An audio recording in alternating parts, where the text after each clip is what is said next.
Back at Laurel Lanes, we are at the final of the Laurel Lanes Open, and lefties unite. Tom Coco and Frankie Calca getting set to find out who the champion of the Laurel Lanes Open will be. You see Coco wearing the shirt in black and white, and the shorts. It's two lefties, so we have to find a difference. One in pants and one in shorts. I'm a shorts guy myself. All right, both semifinal winners, and both from New York. Cortland Manor for Tom Coco, and Elmont, New York is the home of Frankie Calca. These two lefties, Calca the bookkeeper and Coco the chef. And we get set. Both bowlers using the extreme outside angle. You're going to definitely see a little bit of transition in the lanes. It's going to be interesting to see what happens and who makes the right adjustment. Coco, the winner in semifinal number 1, and we just saw Frankie Calca take out Scott Widmer in match number 2.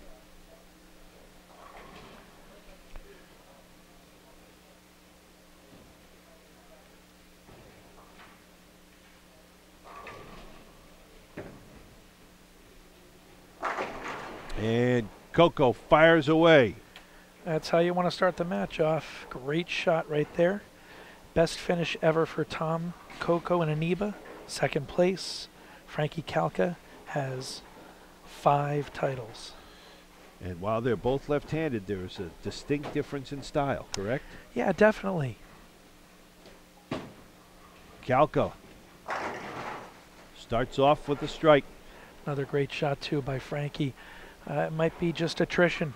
Who's, one punch, another punch. Who's going down? And the difference in the two styles? So Tom's using a little bit more aggressive equipment, and I think he's got to keep his speed up a little bit. Frankie's using a little bit harder bowling ball, harder surface, and I think it's because he doesn't quite have the speed that Tom's throwing.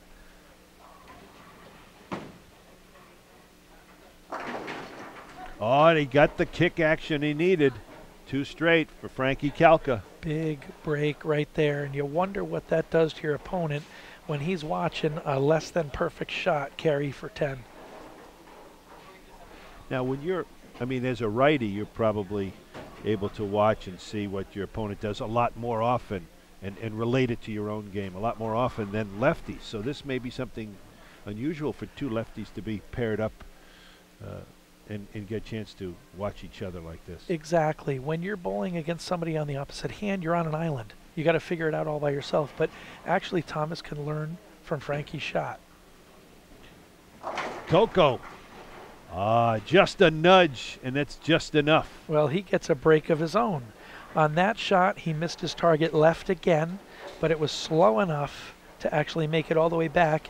And we might see the transition right here, that because of the left-handed games that are bowling, it's getting a little bit drier, and that ball that did miss to the left is making it all the way back. That ball went over 5, it got out to 2, but again, because of these lefty bowlers, they've been bowling in there, it's drying out a little bit. The big angle, he just was able to hit the head pin. There's your extreme angle benefit right there. And that 6 just fell. 2 straight.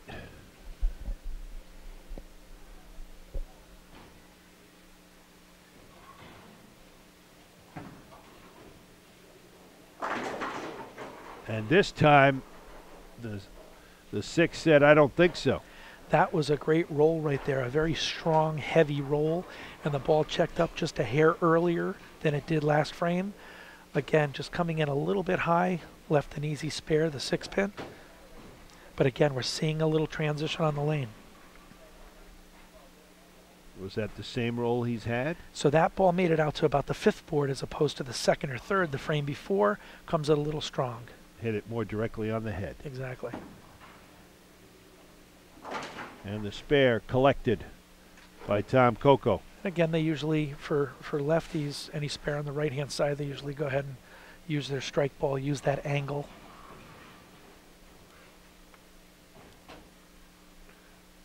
Calca started with 2 strikes. See if he can pick up the turkey.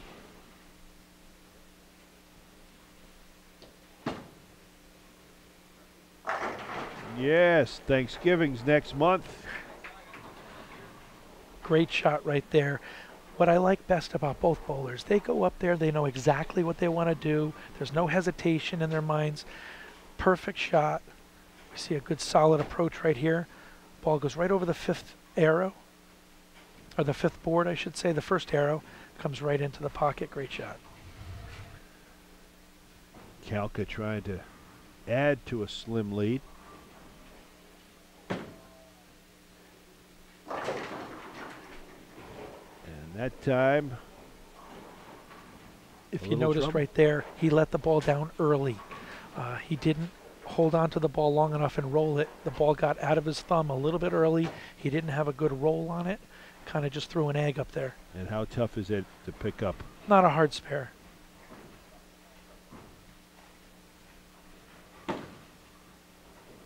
He missed it. Oh, he got it. Thought it might stay to the outside. Ye of little faith. On the double wood like that, when you have a pin right behind the other pin, you want to come in on the big angle. So that deflection on the first pin allows the ball to take out the back pin. A lot of times if you go definitely straight at it and then the ball deflects, the pin goes one way, the ball goes the other, and you leave the back pin there.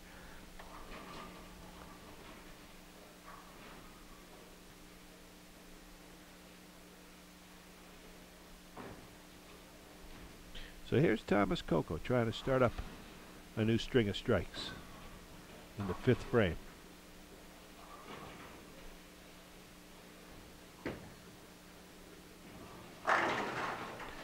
And he does just that. Perfect shot, perfect timing, perfect balance. That's what you got to concentrate on. Both bowlers, again, throwing the same lines. Who's going to make the better shots? You just got to stay within yourself, stay balanced. A little harder and straighter that time. He actually got that ball into about the 7th board on his side. He seemed quite confident, too, after letting the roll go. A lot of times when you get to this level, when you throw the ball really well, it doesn't so much matter that you hit the exact board you're looking at. The ball rolls, and you kind of expect where it's going to go. And he felt good about that shot.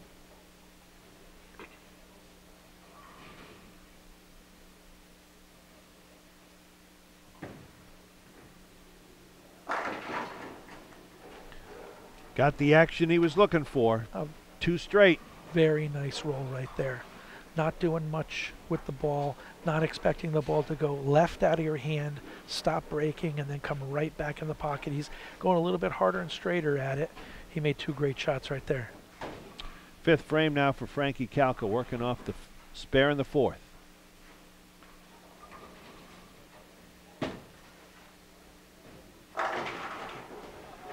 And that was smooth.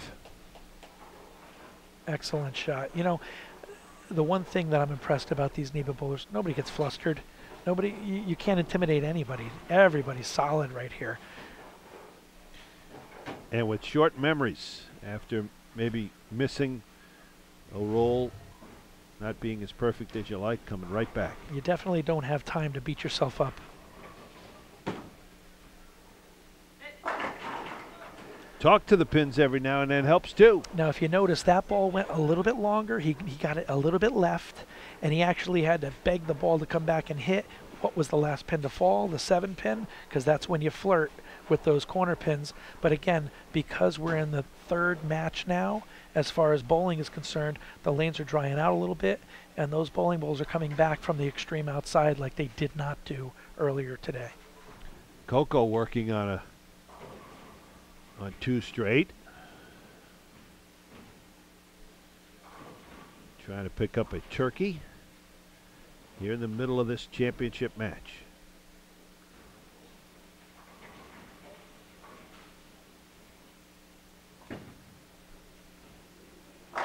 Ah, he's cooking with gas now. The lanes are definitely blending out now. You're able to play a little bit to the left of target. You're able to play a little bit to the right of target as long as your speed and everything is fine. This is just mano a mano. Who's going to make the better shots, because it's advantage no one right now.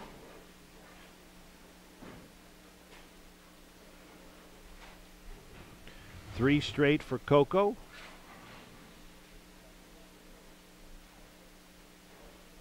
Two lefties from New York in this Laurel Lanes championship match.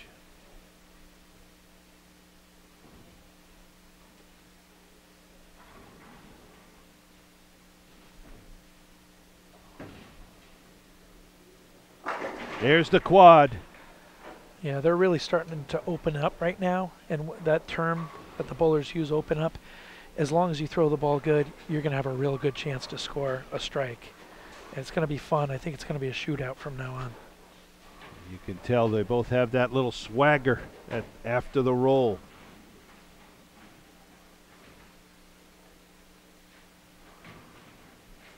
It's almost like they got it working on a string. Right. Calca. Oh, it came across. And he nudged it. Frankie gets the messenger off the wall, coming over to take the 7-pin out, having a little fun with the crowd here. Again, that ball went a little bit long, but because of the bowlers bowling on this condition, drying out the outside a little bit more and more and more, you're going to see the benefits of that right now. This roll would make Bill Raftery proud. The head pin comes all the way off the side wall. A little kiss. That's it.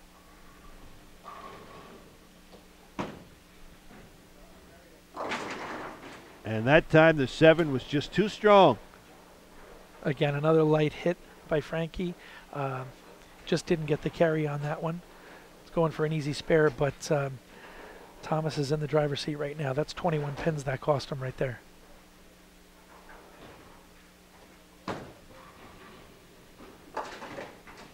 And the spare ball worked to perfection by Frankie Calca. So working on a strike through 7 and 4 straight, I should say, is Tom Coco. There was a pin difference in the match here. Now it's 22.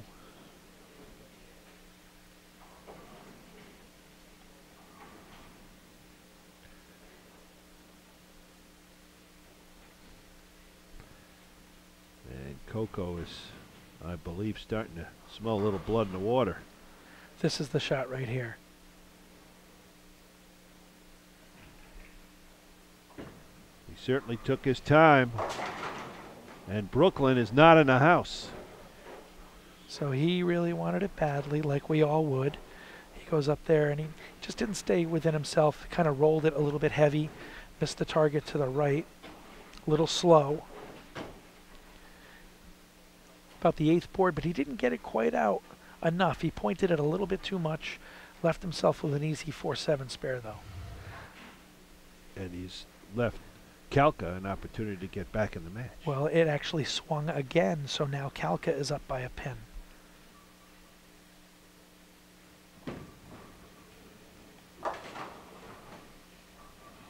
Check that. Now he stayed with the strike ball Yeah. on that left side, and I noticed Calca went to the spare, the plastic. When you're going cross lane at your spares, it's always easiest to take a hard plastic ball and throw straight at it. Some people like to throw a softer bowling ball. I actually prefer to throw a softer bowling ball because I flatten my wrist out, and I just want the ball to stay where I put it.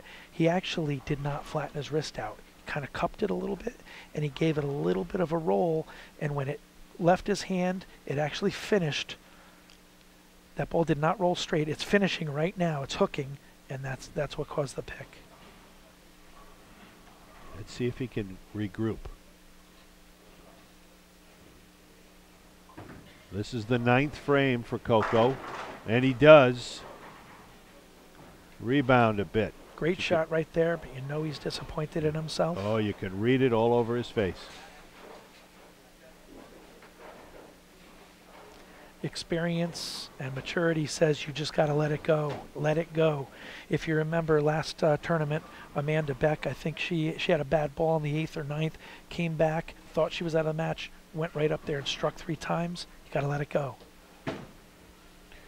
Calca adds to the pressure. Big time roll. That's a huge shot right there. He didn't even get a break. That was a great ball. He went right up there very quickly, knew what he had to do, threw the ball phenomenally well. He's coaching himself right now to just stay calm, stay within himself. This ball right here is huge.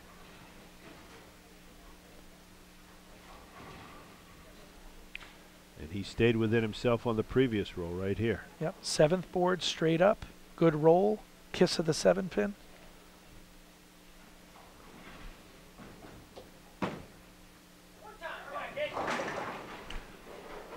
Wow. Now how difficult is this spare to pick up with the 4 pins remaining, the 3, 5, 6, and 9? That's called the bucket. What happens, you might get a little fast with your feet, or you might feel a few butterflies in your stomach, and you don't stay low and throw a real good shot. It's not impossible, but it's not something that I want to be shooting at in the 10th frame. Oh, he picked it up nicely. Using the extreme angle of the left-hand side, he was able to come in, make that spare, but he did not shut out his opponent. No, and now what does that mean for Tom Coco? So Tom Coco has the tournament in his hands. He can actually go right up there and win this tournament. Doesn't matter what Frankie throws on this ball. And by taking care of the tournament, Coco needs 3 strikes? At least, yeah, 3.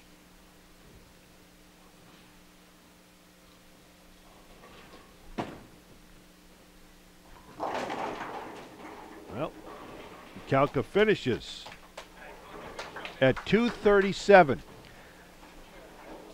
Very good game, strong game. Very strong. Coco at 205 plus in the 9th. So he shoots 245 if he strikes out. So he needs at least 2 strikes. At least 2 strikes, yep. Now, If knowing what you need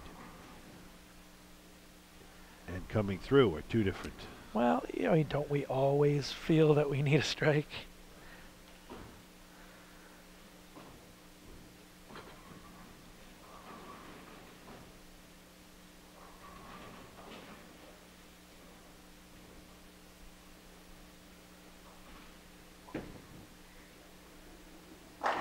That's 1 of 2 needed. That was sweet. Perfect approach, perfect balance, stayed low throughout the shot, trusted everything that he's done so far, trusted the line, trusted the ball. Absolutely perfect shot. And we'll see the perfection again in slow motion. So that one got out a little left. We've seen a couple go a little harder, straighter, but he had great roll on it. Look at the snap of the 7-pin right there. That tells you that he stayed low and he really rolled it very well.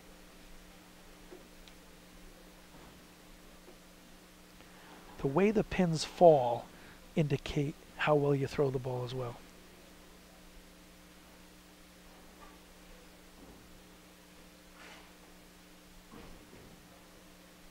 It's a $500 shot.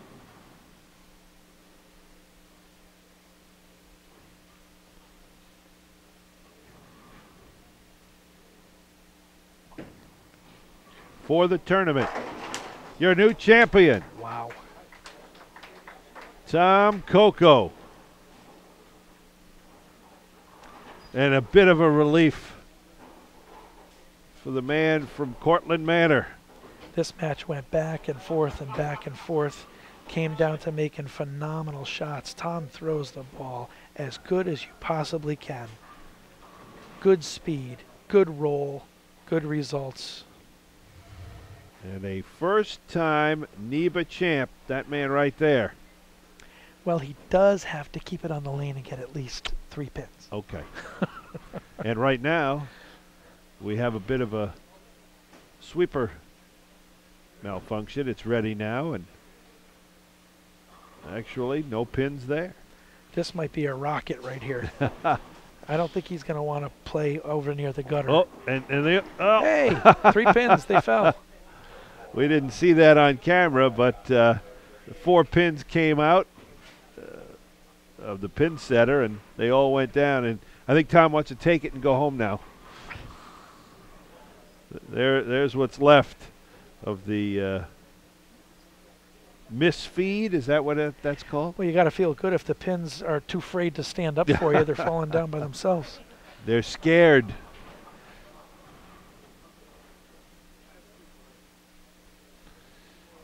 Boy, this is a little agonizing for Tom Coco. I mean, he wants to celebrate a championship, but he still needs to make that one roll. And now, you know what happens when you need to complete the job. You start thinking of all the ways that you could. This is icing the kicker, right? Yes, I guess. And, you know, don't foot foul and don't, you know, lose the grip on the ball. And, right. You know, you wake up in a cold sweat from a dream when you're as good as these guys.